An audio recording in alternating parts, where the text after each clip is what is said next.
ಎರಡನೇದು ಈ ಬ್ರೂಕ್ ಫೀಲ್ಡಲ್ಲಿ ಮಗು ಮೇಲೆ ಹಲ್ಲೆ ಪ್ರಕರಣದಲ್ಲಿ ಈಗ ನೋಡಿ, ಅದು ಝೀರೋ ಟಾಲರೆನ್ಸ್ ಇದೆ ನಮಗೆ ಆ ಪ್ರಕರಣದಲ್ಲಿ.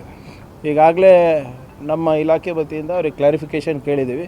ಆಮೇಲೆ ಇಂಥ ದೊಡ್ಡ ದೊಡ್ಡ ಪ್ರತಿಷ್ಠಿತವಾದಂಥ ಕಂಪನಿಗಳಿದೆ, ಅವ್ರದ್ದಾದಂಥ ಒಂದು ಪಾಲಿಸಿ ಇರುತ್ತೆ.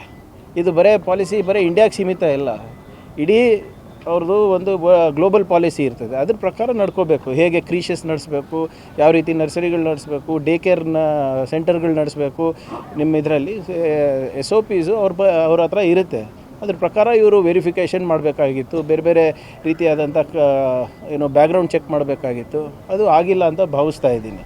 ಏನಿದೆ ಕೊಡಲಿ, ಅವರು ಲಿಖಿತ ಮೂಲಕ ಕೊಡಲಿ. ಅದೇ ಯಾವುದೇ ಕಂಪನಿಗಳಿರ್ಬೋದು, ಇಂಥದ್ದು ಮಾಡಬಾರ್ದು. ಭಾಳ ಜವಾಬ್ದಾರಿಯುತವಾಗಿ ಈ ವಿಚಾರಗಳನ್ನು, ಎಸ್ಪೆಷಲಿ ಟಾಡ್ಲರ್ಸ್ ಅಂದರೆ ಈ 5 ವರ್ಷಕ್ಕಿಂತ ಕಮ್ಮಿ ಇರುವಂಥ ಮಕ್ಕಳಿರ್ತಾರೆ, ಅಥವಾ 10 ವರ್ಷದಕ್ಕೆ ಕಮ್ಮಿ ಇರುವಂಥ ಮಕ್ಕಳಿಗೆ ನೀವು ಡಿ ಕೇರ್ ಸೆಂಟ್ರಿಗೆ ಕಳಿಸ್ತಾ ಇರ್ತೀರ, ಅದು ಇವರು ಭಾಳ ಜವಾಬ್ದಾರಿಯಿಂದ ಮಾಡಬೇಕಾಗಿತ್ತು. More is expected from this global companies. ಇದು ಆಗಿರೋದು ನಿಜವಾಗ್ಲೂ ತಲೆ ತೆಗೆಸುವಂಥ ವಿಚಾರ. ರೂಲ್ಸ್ ಆ್ಯಂಡ್ ರೆಗ್ಯುಲೇಷನ್ಸ್ ಏನಾದರೂ ಗೌರ್ಮೆಂಟ್ ಕಡೆಯಿಂದ ಡೇ ಕೇರ್ಗೆ ಅಂತ ಇದೆ, ಡೇ ಕೇರ್ದು ಇದೆ. ವುಮೆನ್ ಆ್ಯಂಡ್ ಚೈಲ್ಡ್ ವೆಲ್ಫೇರ್ ವತಿಯಿಂದ ಡೇ ಕೇರ್ ಸೆಂಟರ್ ಹೇಗೆ ನಡೆಸಬೇಕು, ಹೇಗೆ ನಿರ್ವಹಣೆ ಮಾಡಬೇಕು ಅಂತ ಇದೆ. ಆ್ಯಂಡ್ ಮೋರ್ ಇಂಪಾರ್ಟೆಂಟ್ಲಿ ಕಾರ್ಪೊರೇಟ್ಸಲ್ಲಿ ಕೂಡ ನಿರ್ವಹಣೆ ಮಾಡಬೇಕು ಅಂದ್ಬಿಟ್ಟು ಅವ್ರದ್ದಾದಂಥ ಒಂದು ಪಾಲಿಸಿನೂ ಮಾಡ್ಕೊಂಡಿರ್ತದೆ. ನಮ್ಮದು ಕೂಡ ಕೆಲವು ಮಾರ್ಗಸೂಚಿಗಳಿರ್ತವೆ, ಅದ್ರ ಪ್ರಕಾರ ನಡೆಸಬೇಕಾಗಿದೆ. ಇದು ನಡೆದಿಲ್ಲ.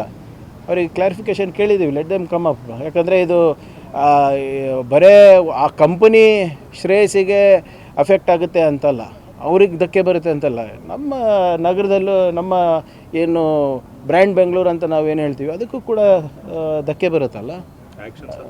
We will take action as per ಇದು ಬರಲಿ, ರಿಪೋರ್ಟ್ ಬರಲಿ. ಇಸ್ರೋಗೆ ನಿನ್ನೆ ಬಾಂಬ್ ಬೆದರಿಕೆ ಬಂದಿದೆ ಸರ್, ಫೇಕ್ ಅಂತ ಗೊತ್ತಾಗಿದೆ. ನೋಡಿ, ಇದು ಅವಾಗವಾಗ ಇಂಪಾರ್ಟೆಂಟ್ ಇನ್ಸ್ಟಾಲೇಷನ್ಸ್ ಏನಿದೆ, ಆವಾಗವಾಗ ಫೇಕ್ ಹೋಕ್ಸ್ ಕಾಲ್ಸ್ಗಳು ಬರ್ತವೆ. ಏರ್ಪೋರ್ಟ್ ಇರ್ಬೋದು, ನಿಮ್ಮ ಥರ್ಮಲ್ ಪವರ್ ಪ್ಲಾಂಟ್ ಇರ್ಬೋದು, ಮೊನ್ನೆ ಯಾದಗಿರಿ ಕೋರ್ಟ್ನಾಗೂ ಕೂಡ ಬಂದಿದೆ ಹೀಗೆ. ಸೊ ಏನಿದ್ರು ಕೂಡ ಎಚ್ಚೆತ್ಕೊಂಡು ನಾವು ಸೂಕ್ತವಾದಂಥ ಕ್ರಮ ನಾವು ತೊಗೊಂಡಿದ್ದೀವಿ. ಸೊ ಇದನ್ನು ನಿರಂತರವಾಗಿ ಸೈಬರ್ ದಾಳಿಗಳಿರ್ಬೋದು, ಇಂಥ ಹೋಕ್ಸ್ ಕಾಲ್ಗಳಿರ್ಬೋದು, ಇದಕ್ಕೆ ಅಗತ್ಯ ಬೇಕಾಗಿರುವಂಥ ಸಿಬ್ಬಂದಿಗಳಿರ್ಬೋದು ಮತ್ತು ತಂತ್ರಜ್ಞಾನ ಇರ್ಬೋದು, ಎರಡನ್ನೂ ಕೂಡ ನಾವು ಅಳವಡಿಸ್ಕೊಂಡಿದ್ದೀವಿ. And we will keep strict vigilance, especially on crucial economic installations. Hoax call ಮಾಡ್ತಿರೋರಿಗೆ ಶಿಕ್ಷೆಯ ಪ್ರಮಾಣ ಅಷ್ಟು ಬಿಸಿಯಾಗಿ ನೋಡಿ, ಹೋಕ್ಸ್ ಕಾಲ್ಗಳು ಇರ್ಬೋದು, ಈ ಇಮೇಲ್ಗಳು ಇರ್ಬೋದು, it's very difficult to trace. Internet protocol ಇರ್ಬೋದು, ಅಥವಾ IP ಅಡ್ರೆಸ್ಸಸ್ ಅಂತ ನಾವು ಏನು ಹೇಳ್ತೀವಿ, ಅದು ಎಲ್ಲೋ ರಷ್ಯಾಗೆ ಹೋಗ್ತದೆ, ಯಾವುದೋ ಚೈನೀಸ್ ಸರ್ವರಿಗೆ ಹೋಗ್ತದೆ, ಈಸ್ಟರ್ನ್ ಯುರೋಪಿಯನ್ ಸರ್ವರ್ಸಿಗೆ ಹೋಗ್ತದೆ, ಅಲ್ಲಿ ನಮ್ಮ ಜ್ಯೂರಿಸ್ಡಿಕ್ಷನ್ ಇರಲ್ಲ. It is very difficult to ಇದನ್ನು ಮ್ಯಾಪ್ ಮಾಡೋದಕ್ಕೆ. ಅನಾನಿಮಿಟಿ ಭಾಳ ಇರ್ತದೆ. ಸೊ ಬಟ್ ಆದರೂ ಕೂಡ ತಡೆ ಹಿಡಿಯೋದು ನಮ್ಮ ಜವಾಬ್ದಾರಿ. ಸೋರ್ಸನ್ನು ಕಂಡು ಹಿಡಿಯೋದು ಸ್ವಲ್ಪ ಕಷ್ಟ ಆದರೂ ಕೂಡ ಅದು ಕೂಡ ಪ್ರಯತ್ನ ನಾವು ಮಾಡ್ತೀವಿ. ಮತ್ತು ಇಂಟರ್ನ್ಯಾಷನಲ್ ಏಜೆನ್ಸಿಗಳ ಜೊತೆ ಏನು MEA ಜೊತೆ ಇರ್ಬೋದು, ಅಥವಾ ಮಿನಿಸ್ಟ್ರಿ ಆಫ್ ಹೋಮ್ ಅಫೇರ್ಸ್ ಇರ್ಬೋದು, ಅವ್ರ ಜೊತೆನೂ ನಮ್ಮದು ಒಪ್ಪಂದ ಇದೆ. ಸೊ ಅಂಥದ್ದು ಏನಾದರೂ ಇದ್ದರೆ we will seek help from the central government also. ನಮ್ಮ ಕಾರ್ಯಕ್ರಮಗಳನ್ನು ನೀವು ನೋಡ್ತಾ ಇದ್ರೆ ನಮ್ಮ ಚಾನೆಲ್ ಅನ್ನ ಸಬ್ಸ್ಕ್ರೈಬ್ ಮಾಡಿ, ಪಕ್ಕದ ಬೆಲ್ ಐಕಾನ್ ಒತ್ತಿ ನಮ್ಮನ್ನ ಬೆಂಬಲಿಸಿ.